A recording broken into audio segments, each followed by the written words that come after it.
Sir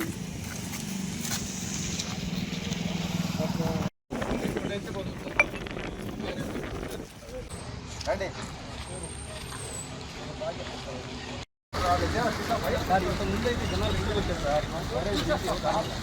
ముందైతే ఎంతమంది వచ్చారు జనాలు.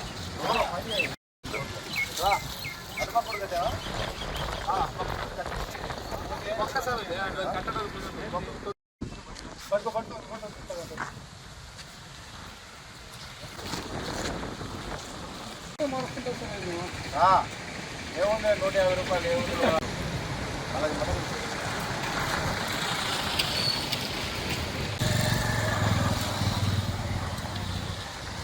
రాష్ట్ర పండుగ అయినటువంటి బారాషాహి దర్గా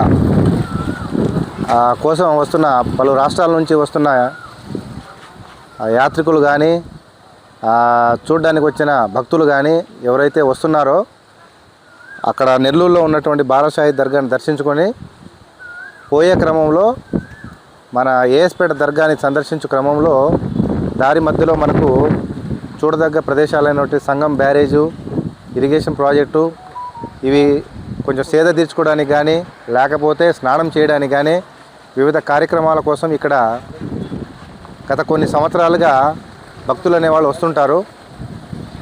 వారికి మేము చెప్పదలసిన మనవి ఏమనగా దయచేసి భక్తులు ఇక్కడ వచ్చినప్పుడు అప్రమత్తంగా జాగ్రత్తతో ఎటువంటి ప్రమాదాలు జరగకుండా ఇక్కడ ఇరిగేషన్ వాళ్ళతో మన రెవెన్యూ వాళ్ళతో పోలీసు వారు కట్టుదిట్టమైన ఎటువంటి నష్టం జరగకుండా ఏర్పాటు చేసున్నాము.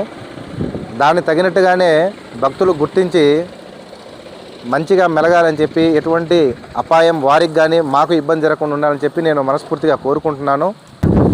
వీటి కోసం ఇక్కడ సంగం బ్యారేజ్ దగ్గర కానీ కావలి కాలువ కానీ ర్యాంపు దగ్గర కానీ మేము హెచ్చరిక బోర్డులు మరియు అక్కడ తగు చర్య నిమిత్తం మేము మా పోలీస్ బందోబస్తును మరియు రెవెన్యూ సిబ్బందిని కూడా ఏర్పాటు చేయడం జరిగింది. కాబట్టి దయచేసి ఇక్కడికి వచ్చే భక్తులు ఇక్కడ మేము ఏర్పాటు చేసినటువంటి కాషన్ బోర్డ్స్ కానీ లేకపోతే మేము ఏర్పాటు చేసిన ఈ కంప చెట్ల యొక్క ప్రత్యేకత కానీ మీరు తెలుసుకొని జాగ్రత్తగా ఉంటారని చెప్పి ప్రత్యేకంగా మిమ్మల్ని కోరుకుంటున్నాను.